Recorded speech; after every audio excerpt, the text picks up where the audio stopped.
Добро пожаловать в мой канал. Si les partenaires sociaux ne parviennent pas à se mettre d'accord, le gouvernement imposera son bonus-malus. C'est un leitmotiv qui revient à chaque négociation ou discussion touchant de près ou de loin l'assurance chômage, la lutte contre les contrats courts.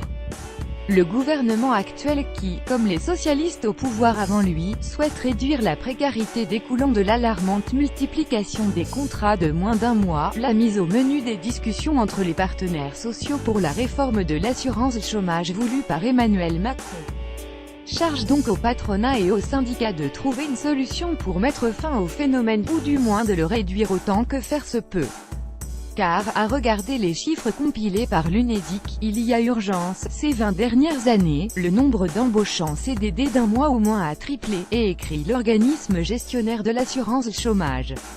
Selon lui, les CDD très courts représentent 69% des embauches hors intérim et coûtent une fortune à l'assurance chômage lorsqu'il arrive à terme. Leur indemnisation représente en effet pas moins de 6,2 milliards d'euros par an.